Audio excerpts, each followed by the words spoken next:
In the last class, we have discussed regarding the different methods of disinfection. We have studied regarding the 7 disinfection method. In all the 7 methods, there was a disadvantage that it is going to take care regarding the local disinfection, but when it comes to the community, that is when the water has to be supplied from the supply lines, it was not taking care regarding further contamination which is going to occur during the breakage, leakage, or any kind of a repair works. If any breakage is there or any leakage is there, the external material will come inside these conveyance line, and at that particular time, that this is these following methods were not taking care regarding the further contamination. In order to avoid that particular thing, we are normally we at large community supplies, we will be using the method called as the chlorination. Here we are going to use the method called as the chlorination. Now what chlorination will do is, it is taking care regarding the further contamination. It is, first of all, it is cheaply available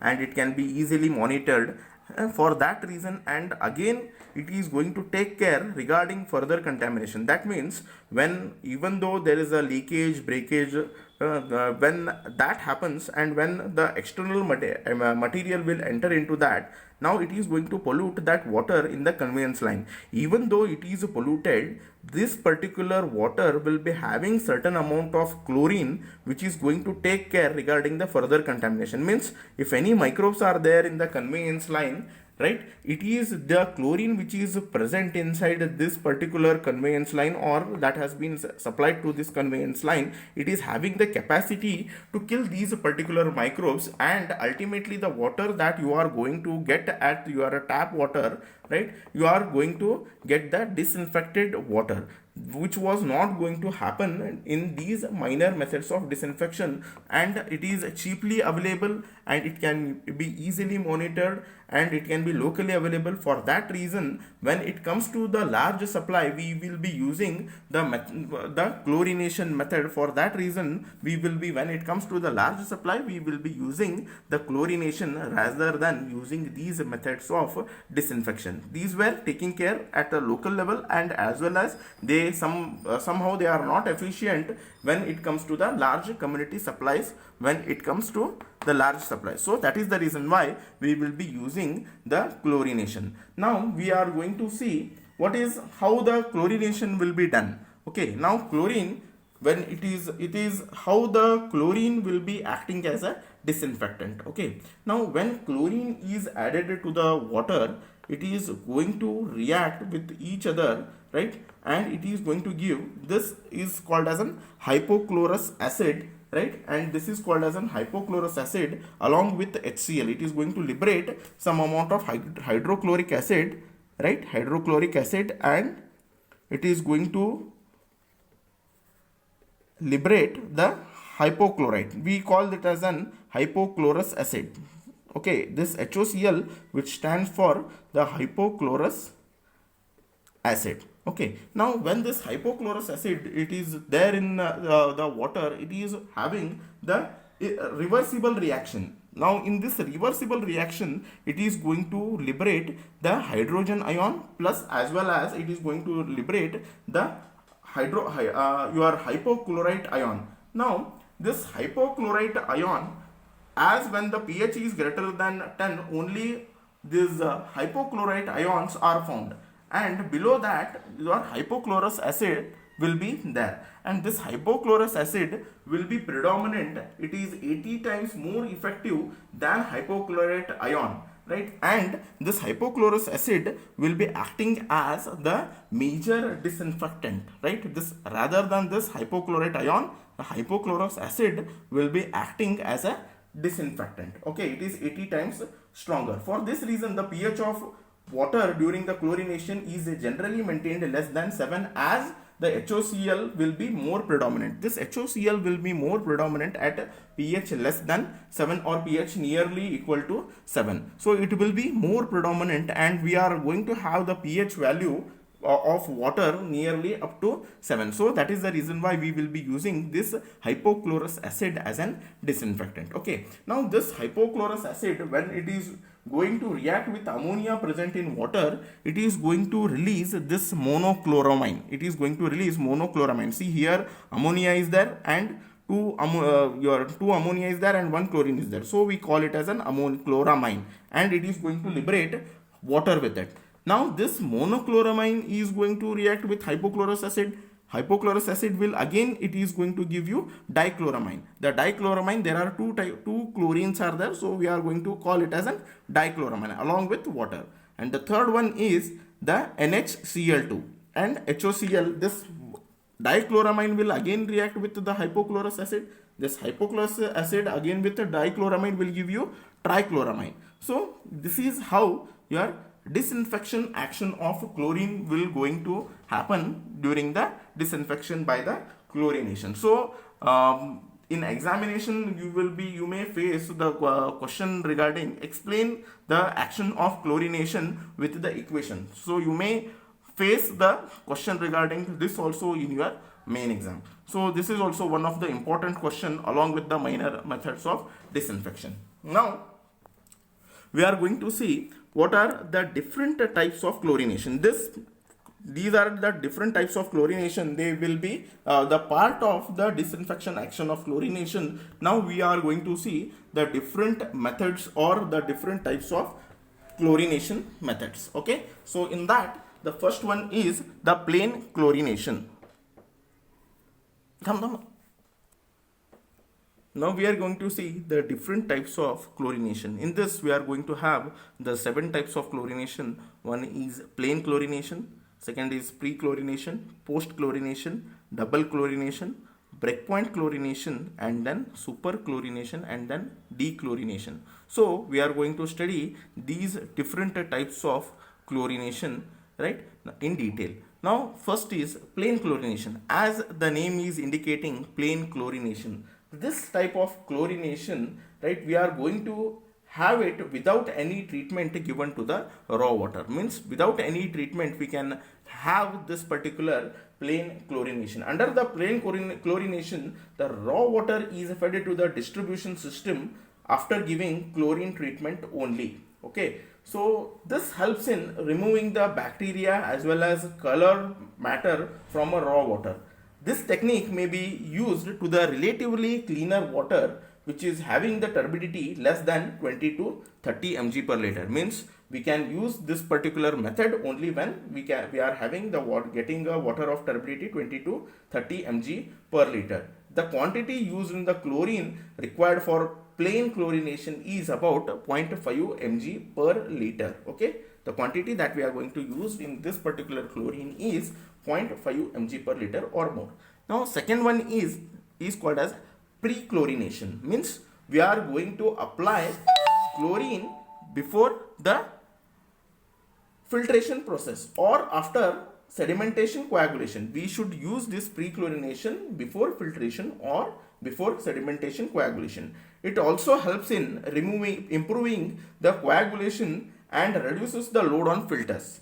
Okay, then it reduces the taste, odor, and algae and other organisms also, and the chlorine dose should be in between 0.1 to 0.5 mg per liter of residual chlorines comes out of the filtered plant, and the dosage, normal dosage will be around 5 to 10 mg per liter. Means after adding 5 to 10 mg per liter of your pre-chlorination, right, you should get residual chlorine. How much it is? It should be 0.1 to 0.5 mg per liter. Then the post-chlorination. Okay, post-chlorination, it is also called as an chlorination or applying the chlorine at the end when all other treatments has been completed. We can give this particular treatment at the end of the treatment when other treatments have been completed. The dosage of chlorine should give the residual chlorine of around 0.1 to 2 mg per liter of the contact period with having around 20 minutes of contact period. Okay, the residual chlorine, see this residual chlorine is, what is this residual chlorine? This residual chlorine is nothing but after giving the chlorine to water, how much amount of chlorine that is remained after killing the microbes is called as an residual chlorine. The chlorine that has been left out after killing the microbes is called as an residual chlorine. Now, this chlorine will be utilized when we are going to add this chlorine to water, right? When we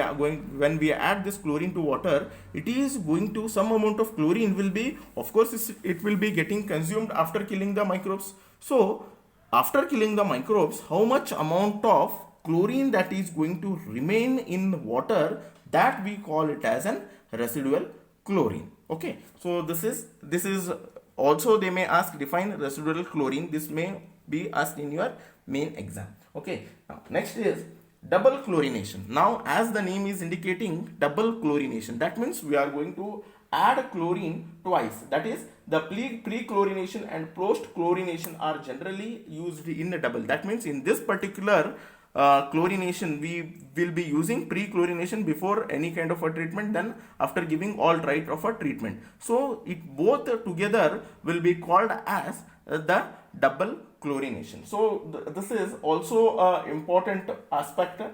Okay, then post chlorination is generally be used in when the water are highly turbid, right? When we can use this particular double chlorination, when the water is becoming highly turbid, then we can use this double chlorination. Okay, this is regarding the double chlorination.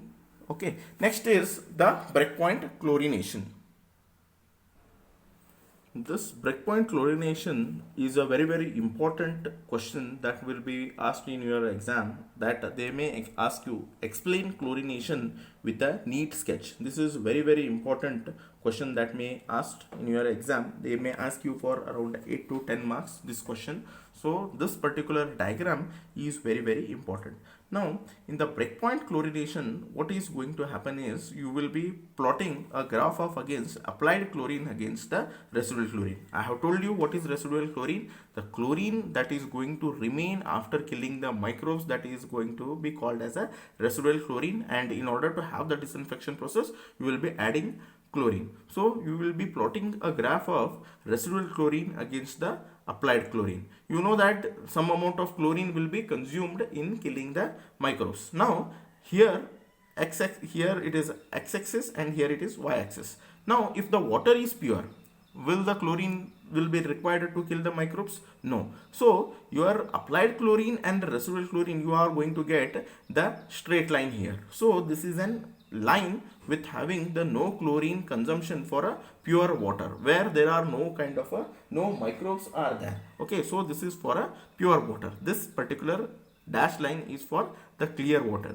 Now this particular graph is nothing but called as an breakpoint chlorination graph. This A to B, B to C is nothing but called as an breakpoint chlorination graph. Now what is going to happen when you are going to add the chlorine in water? Now when you are going to add chlorine in water, right, some amount of your chlorine is going to be get consumed, that is applied chlorine, right? Some amount of chlorine is going to be get consumed in the killing of the microbes, right? And hence the residual chlorine shall be slightly less than added. Here it is whatever the chlorine that you have added, that will residual chlorine will be slightly less. Why slightly less? Because some amount of chlorine that has been already consumed in killing of the microbes. So that less amount of residual chlorine that will be remained, that is going to be shown by the line curve AB. The residual chlorine shall be slightly less than that added, and it is shown by the curve AB. Okay, if the addition of chlorine is continued beyond the point B, the organic matter which is present in that particular water, it is going to be oxidized, and therefore the residual chlorine is suddenly going to be fall down. Here why it is going to be fall down? Because organic matter is going to be oxidized. Okay, and here again you are going to consume the some amount of chlorine in this. The residual chlorine shall suddenly it is going to fall beyond within the point B and C. Then at point C, beyond point C, right, if you go and adding, right, the chlorine, right, again the free chlorine will appear. Here that after addition of chlorine you are going to get the free chlorine, means here your maximum amount of the microbes are going to be get killed here at point C. After point C there are no microbes will be there. So here what is going to happen, whatever the chlorine you are going to add in the after the point C, it will be remained as a free chlorine. So that point C is called as here the breakpoint chlorination. Point C will be called as an breakpoint chlorination. Okay, so this is regarding your breakpoint chlorination graph. In the general, okay, the breakpoint chlorination should give you the chlorine of around 0.2 to 0.3 mg per liter. So this 0.2 to 0.3 mg per liter, right, it is going to act as residual chlorine. Okay, this amount of residual chlorine should be there after having the chlorination. This is 0.2 to 0.3 is going to take care regarding further contamination. I was telling you in the last class that it is going to take care regarding the further contamination. This 0.2 to 0.3 will be taking care of the further contamination. That means in the conveyance line, it is even though if there is a breakage, if it is there, or leakage is there, or for repair and maintenance, if it is any problems are there, then this is 0.2 to 0.3 mg per liter of your residual chlorine will take care regarding this particular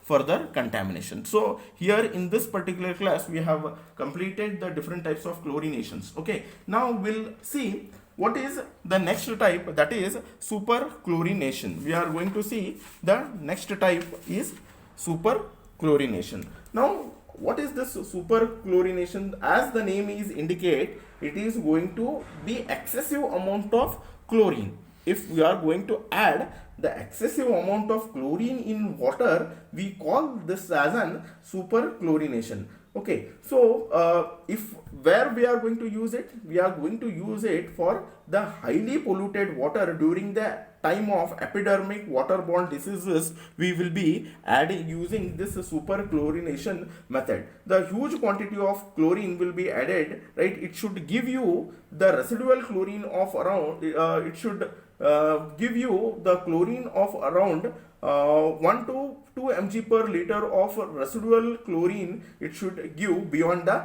breakpoint. So this is called as an residual super chlorination. It should give it when it can be used when during the waterborne diseases, when epidemic is there, then you can use this super chlorination. And see this point, why we cannot use this particular 0.2 to 2.3 mg per liter of residual chlorine, we cannot use more beyond that. Why is, if more amount of residual chlorine is there, then the water will be smelling. You might have seen in rainy seasons, right, your drinking water, if due to the more amount of addition of chlorine, it is going to give you the bad smell. So to avoid that, right, we should maintain the residual chlorine in between 0.2 to 0.3 mg per liter. If it is more than that, then what will happen? The water will be giving the smell. Okay, then dechlorination. If we have added more amount of chlorine, right, in the super chlorination we have added more amount of chlorine. So if we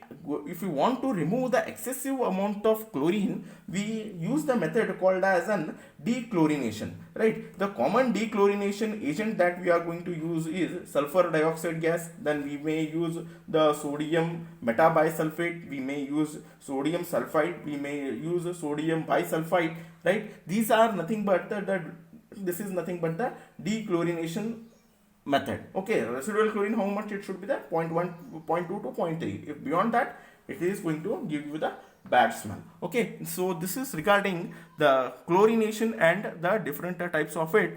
So here we have completed the disinfection methods. We have seen what is chlorination, what are different types of chlorination and all.